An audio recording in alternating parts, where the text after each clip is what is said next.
Essa deve estar entre as sensações mais compartilhadas dessa geração. Quando parece que todo mundo na volta está avançando e a gente está estagnado ou ficando para trás. E acho que dentre vários motivos para isso acontecer, uma coisa muito forte é que a gente sempre ouviu desde criança que com tantos anos precisava ter ou ser algo, como se existisse uma régua universal da sociedade. É como se as pessoas criassem marcos ilusórios e, por todo mundo acreditar neles, acaba virando um consenso. Então, sei lá, tu precisa fazer faculdade, se formar até os 25 anos, casar até os 30, ter uma casa própria, um carro, estabilidade até os 40. Se não conseguir estabilidade financeira até os 40, tá ferrado. Cada pessoa internaliza essa linha do tempo infernal de uma forma, mas acho que todo mundo que não consegue atingir os determinados objetivos nos marcos sofre, e isso muitas vezes gera uma ansiedade desnecessária. Porra, eu já tô com 30 anos e não tenho faculdade, não tenho absolutamente nada, não tenho casa própria. Às vezes a pessoa tá perdida até profissionalmente. Isso é péssimo, porque cria uma espiral negativa e ela vai se afundando cada vez mais. Então acho que o primeiro de tudo é que a gente não precisa e nem deve acreditar em tudo que falam e nessas falsas convenções que se criam por diversos fatores. Acho que as coisas precisam acontecer no tempo delas e da forma como tem que acontecer, sem apressar, com calma e na hora certa, da forma certa. A única coisa que a gente precisa, no fim das contas, é de um propósito.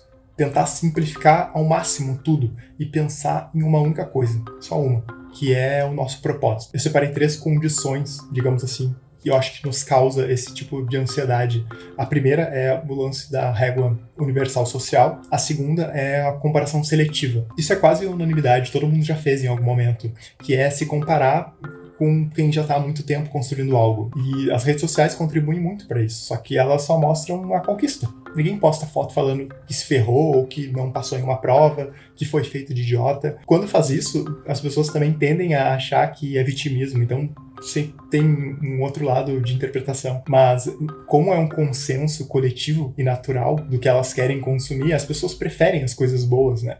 Mesmo que esse consumo não seja necessariamente bom para elas. Então elas vão optar por aquilo, porque o fato dela ser metralhada de vitórias alheias, de gente viajando, comprando carro, não significa que ela vai internalizar aquilo de uma forma boa. E na maioria das vezes não é. Só que por uma série de fatores, o algoritmo sabe que ela prefere consumir aquilo, aquele tipo de conteúdo. Mesmo que ela não curta, não interaja, nem comente. O fato dela ficar mais tempo em um post, de salvar, de entrar no perfil para ver outros posts, isso já é mais do que suficiente para o algoritmo identificar que, de alguma forma, ela se interessa por isso. Mesmo que, no fundo, o sentimento dessa pessoa seja de comparação, de frustração, de inveja, a real é que ela se torna vítima do próprio padrão de consumo. E o que a gente precisa fazer, às vezes, é simplesmente se desligar disso, se afastar um pouco, se afastar desse mundo que foi milimetricamente programado para o padrão de consumo dela. Mesmo que aquilo não faça bem, foi programado para ela e indiretamente por ela. E o terceiro ponto que eu quero ressaltar é o efeito do relógio social, que é quando a gente sente pressão pelo tempo certo, baseado nas expectativas dos outros. E essa é uma sensação construída, não biológica. Vai muito de encontro com o primeiro item da régua universal, mas enquanto a régua se refere a marcos e convenções gerais da sociedade, esse diz respeito ao que as pessoas na nossa volta esperam de nós e o impacto que isso vai ter na nossa vida. Seja o pai, que era médico e queria que a filha seguisse a carreira, seja uma família que bancou o estudo do filho em uma faculdade cara ou no exterior. Esse relógio social é uma imposição involuntária, mas que tem um impacto na gente, porque errar, o ato de errar é visto como algo negativo e sinônimo de derrota.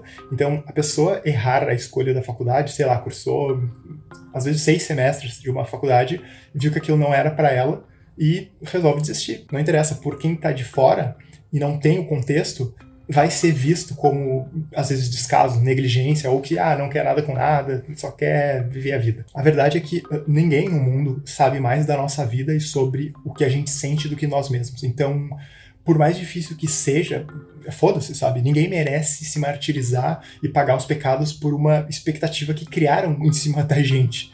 O mais importante é ter consciência do que se quer de verdade e não ter medo de enfrentar. Claro que quanto mais cedo isso acontecer, melhor, mas assim que souber, não pode ter medo de enfrentar pelo que vão pensar ou como vão reagir, não interessa. A única pessoa que vai lidar com a consequência disso, no fim das contas, positivas ou negativas, é tu.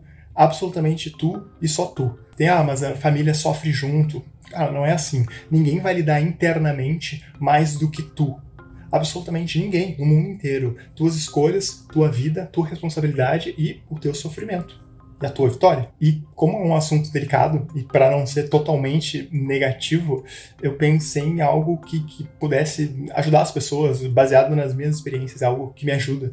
E vai muito naquela lógica de que a vida é uma maratona e não é uma corrida de 100 metros. Eu sei que é outra coisa muito batida, mas quando eu entendi em essência esse conceito, eu passei a reagir melhor às coisas da minha volta, ao que acontecia. Isso é meio que uma mistura de tudo que eu falei, das expectativas dos outros e das nossas, da pressão do tempo, das convenções sociais. Acho que tudo isso junto nos sufoca de uma forma que nos impede de enxergar os nossos pequenos avanços, mesmo muito pequenos. Isso é muito ruim, tem um efeito muito negativo, porque mesmo que sejam mínimos, desde que seja consistente, ele tende a chegar em algum lugar. E pode chegar muito longe. Só que se a gente não enxerga, porque as coisas sempre acontecem mais rápido para fulano, para ciclano, isso nos afeta. E às vezes a gente acaba desistindo ou desanimando. É uma forma de se auto-sabotar pelas próprias expectativas. Olha que ciclo infernal e venenoso.